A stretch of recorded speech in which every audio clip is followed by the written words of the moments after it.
हम लोगों ने ये केस लिया, डॉक्टर दीपक सर और मैं, डॉक्टर विवेक गोस्वामी प्लास्टिक सर्जरी, हम लोगों ने इस केस को लिया और इस केस पेशेंट को हम लोगों ने ऑपरेट किया एक चैलेंज की तरीके से, क्योंकि 6 घंटे बाद हाथ नहीं बचती है कोई भी सर्जरी। जैसे ये वाला ऑपरेशन है जो पूरा हाथ कटा हुआ है, इसमें काफ़ी चीज़ें लगती हैं, अस्पताल की भी बहुत लगती हैं, सर्जन्स, एनेस्थेटिस्ट, जो दवाइयाँ लगती हैं, वो जो सामान लगता है वो सब महंगा है।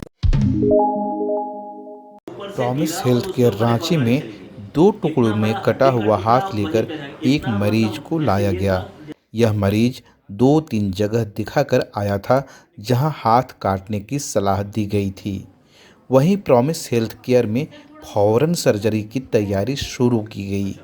आधे घंटे में ऑपरेशन शुरू भी हो गया। हमें ये लग रहा था कि ये पता नहीं हाथ ये बच पाएगा कि नहीं, क्योंकि 8 घंटे का समय काल, वो 8-6 घंटे को पार हो चुका था। बट स्टिल आज जो 3rd पोस्ट ऑफ डे है, पेशेंट की हाथ बिल्कुल चल रही है, पेशेंट अच्छे से वो समझ पा रहा है कि उसकी हाथ चल रही है, और पेशेंट की जो जितनी भी उंगलियां हैं सो सारी, हर उंगली बची हुई है, उसका वीनस रिटर्न जो होता है वो काफ़ी अच्छे से है, और सारी जो नसें हैं वो काफ़ी अच्छे से चल रही है। यह और अगर पीएमजे योजना में सब लोग आ जाते हैं तो एटलीस्ट हेल्थ एक ऐसा सब्जेक्ट है, हेल्दी, अगर सब सोसाइटी हेल्दी है तो आपका कंट्री के लिए, डेवलपमेंट के लिए बहुत बड़ी बात हो जाती है। जैसे ये वाला ऑपरेशन है जो पूरा हाथ कटा हुआ है, इसमें काफ़ी चीज़ें लगती हैं, अस्पताल की भी बहुत लगती हैं, सर्जन्स, एनेस्थेटिस्ट, जो दवाइयाँ लगती हैं, वो जो सामान लगता है वो सब महंगा है। तो अगर इस दायरे में अगर हम लोग middle class, lower middle class, upper middle class तक को भी अगर ला पाएँ तो ये पूरे समाज के लिए बहुत ही अच्छा हो जाएगा।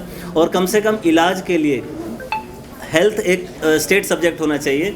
कभी भी एजुकेशन और हेल्थ के लिए किसी को सोचना नहीं चाहिए कि मैं अपने बच्चे को पढ़ा पाऊंगा कि नहीं पढ़ा पाऊंगा, मैं अपने बच्चे का इलाज करा पाऊंगा कि नहीं करा पाऊंगा, क्योंकि ये एक स्टेट का रिस्पॉन्सिबिलिटी होना चाहिए।